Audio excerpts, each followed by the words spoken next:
은퇴는 꽃길일 줄 알았죠. 5억이나 있었으니까요. 그런데 지금 저희 부부는 매달 월세 70만 원 낼 돈 걱정하면서 삽니다. 이 이야기는 허황된 소설이 아닙니다. 실제로 많은 은퇴자들이 겪고 있는 현실입니다. 평생 직장 생활하며 열심히 살아왔고 퇴직할 땐 그래도 우리 노후는 괜찮겠지 싶었습니다. 퇴직금이 5억 원이면 적어도 10년은 버틸 수 있을 거라 생각했던 거죠. 하지만 그 돈은 5년도 안 돼서 사라졌습니다. 어디로 갔냐고요? 생각보다 단순합니다. 소비, 투자 실패, 자녀 지원. 이 세 가지가 모든 것을 삼켜버렸습니다. 은퇴 후가 더 어려운 이유 돈은 지키는 게 더 어렵다. 퇴직금은 한 번 들어오고 이후 수입은 거의 없습니다. 은퇴 전에는 매달 월급이 들어오니 소비 패턴이 탄탄히 유지되지만 은퇴 후에는 그 습관을 바꾸지 않으면 자산을 깎아먹는 삶이 됩니다. 문제는 대부분 그걸 체감하지 못한 채 당분간은 괜찮겠지라는 생각으로 지출을 이어간다는 거예요. 자, 그럼 실제 사례 3가지를 통해 어떻게 퇴직금 5억이 사라졌는지 살펴보겠습니다. 사례 1. 63세 전직 대기업 부장 투자라는 이름의 함정. 박성호 씨 63세는 서울의 대기업에서 35년을 근무하고 명예퇴직했습니다. 퇴직금은 5억 2천만 원. 그는 평소 부동산과 주식에 관심이 많았고 일할 땐 시간이 없어서 못했지만 은퇴하면 투자 좀 제대로 해봐야지라고 벼르고 있었습니다. 퇴직 후 얼마 지나지 않아 친한 지인이 수익률 좋은 상가 투자를 제안했습니다. 보증금 1억, 대출 끼고 3억짜리 상가를 구입했습니다. 매달 월세도 들어오고 나중에 시세 차익도 클 거야 라는 기대감이 컸죠. 하지만 현실은 달랐습니다. 코로나 여파로 상가는 비었고 대출 이자만 매달 120만 원이 나갔습니다. 1년이 지나도 세입자가 없자 결국 손해보고 팔았습니다. 그 와중에 주식에도 손을 댔는데 테마주에 몰빵했다가 반토막. 결국 2년 만에 5억 중 3억 가까이가 사라졌고 지금은 퇴직 후 처음으로 아르바이트를 시작했습니다. 교훈: 은퇴 후 투자는 전문가가 아니면 절대 단독으로 결정하지 마세요. 특히 대출을 동반한 투자는 리스크가 너무 큽니다. 사례 2. 60세 부부 자식 문제에 돈을 다 썼어요. 이정희 씨 60세는 남편과 함께 35년을 교사로 근무하고 은퇴했습니다. 두 사람의 퇴직금을 합치면 약 5억 원이었고 부부는 이제 여행도 다니고 손자 보며 여유 있게 살아야지 했습니다. 하지만 막상 은퇴하고 나니 아들 문제가 터졌습니다. 결혼도 못하고 계약직만 전전하던 아들이 전세 보증금이 필요하다며 1억을 요구했습니다. 이정희 씨는 결국 퇴직금 중 1.5억을 아들에게 지원했습니다. 딸아이도 출산하면서 육아비, 교육비 등 도움을 요청했고 또 3천만 원이 나갔습니다.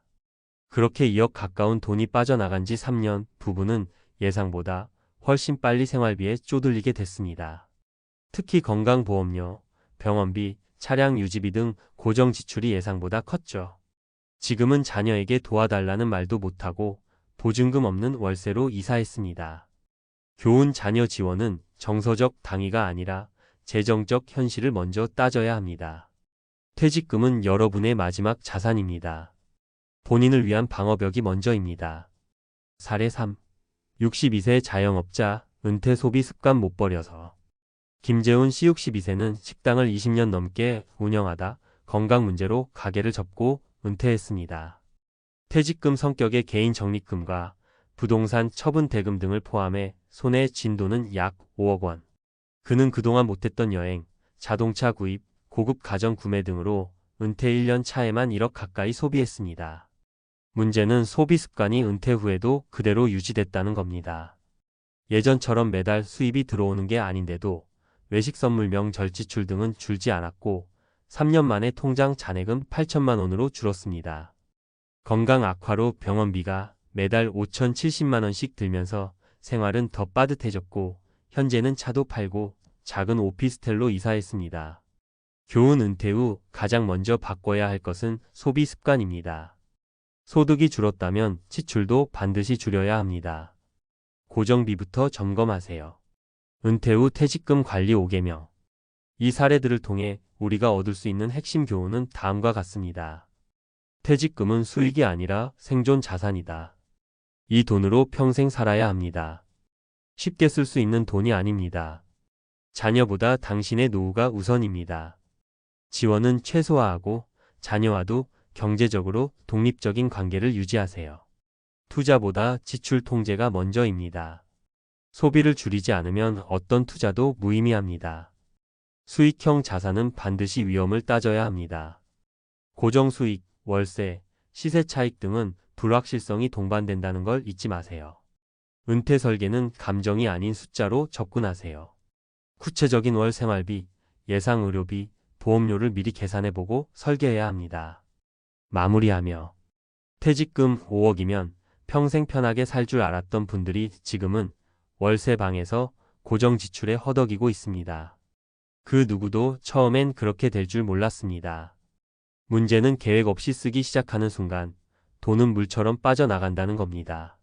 이 글을 보시는 분들은 제발 퇴직금은 곧 생명선이라는 마음으로 접근하셨으면 합니다.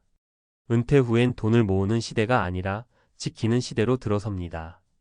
5억이 있어도 망가지는 사람이 있고 1억으로도 20년을 잘 사는 사람이 있습니다. 핵심은 얼마를 가졌냐가 아니라 어떻게 관리하느냐입니다. 전문가 시각에서 본 퇴직금 5억, 왜 생활비가 모자랄까? 은퇴 후 자산관리 실패 분석 1. 설은 왜 5억으로도 부족한가? 퇴직 시점에 받는 5억 원은 일반적으로 큰 돈으로 인식됩니다. 그러나 은퇴 재무설계의 관점에서 5억 원은 결코 여유로운 자산이 아닙니다. 오히려 장기 생존 자금으로 설계하지 않으면 빠르게 고갈될 수 있는 구조입니다. 한국인의 기대 수명은 현재 약 83세. 은퇴 시점이 60세라면 적어도 23년 이상을 소득 없이 살아가야 합니다. 단순 계산해도 매년 2,173만 원을 약 180만 원 이상을 지출하면 5억은 23년을 못 버팁니다. 그런데 현실은 이보다 훨씬 더 많은 변수가 존재합니다. 2. 은퇴 자산 고갈의 3대 요인. 1. 비계획적 소비. 은퇴 전 소비 습관의 지속. 은퇴자 대부분은 은퇴 전 소비 패턴을 유지하려는 경향이 강합니다. 특히 고정 지출 차량 유지비, 통신비, 외식, 명절비, 부모 용돈 등은 은퇴 후에도 쉽게 줄지 않으며 새로운 수입이 없다는 사실을 실감하지 못한 채 돈이 빠르게 나가게 됩니다. 전문가 제안. 은퇴 전 반드시 월 소비 패턴을 시뮬레이션하고 은퇴 후 적정 생활비 목표치를 설정해야 합니다. 예월 180만 원 목표, 의료 비여행비는 별도 항목화. 이 자녀 지원 부담의 확대. 은퇴자 중 다수가 퇴직금을 가족의 재정 문제 해결에 사용합니다. 자녀 결혼자금, 전세 보증금, 창업자금 지원이 대표적입니다. 문제는 이로 인해 노후 자산의 핵심 자원이 일회성으로 소멸된다는 점입니다. 전문가 제안. 자녀와의 재정 분리는 은퇴 설계의 기본입니다. 지원이 필요할 경우엔 대출이 아닌 증여 가능 범위 안에서 이루어져야 하며 은퇴 자산의 20% 이내로 한정할 것을 권고합니다. 3. 투자 실패. 퇴직금 운용의 착각. 일부 은퇴자는 퇴직금을 은행에 넣는 대신 수익형 자산에 투자해 현금 흐름을 만들겠다는 생각을 합니다. 그러나 은퇴 후 투자 실패는 회복이 어렵습니다. 대출을 동반하거나 고위험 투자 비상장 주식, 상가, 원금 비보장 상품 등은 퇴직금 전액 손실로 이어질 수 있습니다. 전문가 제안. 은퇴 자산은 수익률보다 안정성과 유동성이 핵심입니다. 전문가 상담을 통해 리스크 프로파일을 정확히 진단하고 자산 배분 전략을 설계한 후 투자해야 합니다. 3. 사례 분석 요약. 사례 주요 실패 원인. 재무적 실수 결과. 전직 대기업 부장 63세 수익형 상가 투자고 위험 부동산 투자 대출 자산 3억 손실 아르바이트 재취업. 퇴직 교사 부부 60세 자녀 지원 무계획 지원으로 자산 2억 소멸. 월세 전전 노후 생활비 부족. 자영업자 은퇴자 62세 소비 과잉 여행 차량 외식 등 1억 지출 3년 만에 자산 고갈 고정비 유지 어려움. 4. 퇴직금 운용 전략 생애주기 기반 접근법. 은퇴 설계는 단순한 예금이나 투자 선택이 아니라 생애 주기 라이프 사이클에 맞춘 전략 설계가 필요합니다. 다음은 퇴직금 5억을 기준으로 한 기본적인 자산 운용 구조 예시입니다. 항목 비중 % 자산 운용 방식 설명. 기본생활 자금 30% 예적금, MMF 등월 고정생활비 충당용, 5년 분리 운용.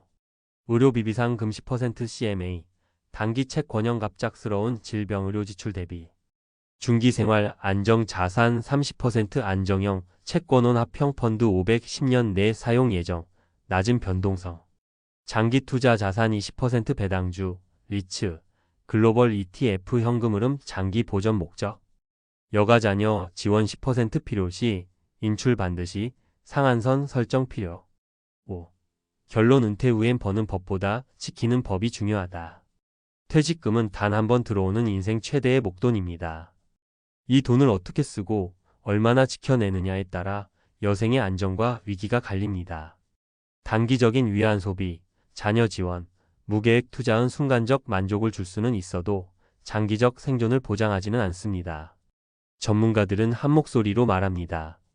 은퇴 후 돈을 모으기는 어렵지만 계획만 잘 세우면 충분히 오래 지킬 수 있다고요. 퇴직금 5억으로 20년을 지내려면 월 180만 원 이내로 지출을 통제하고 예기치 못한 상황에 대비하는 구조적 계획이 필요합니다. 은퇴는 끝이 아니라 계획이 없는 사람에게는 위기의 시작입니다.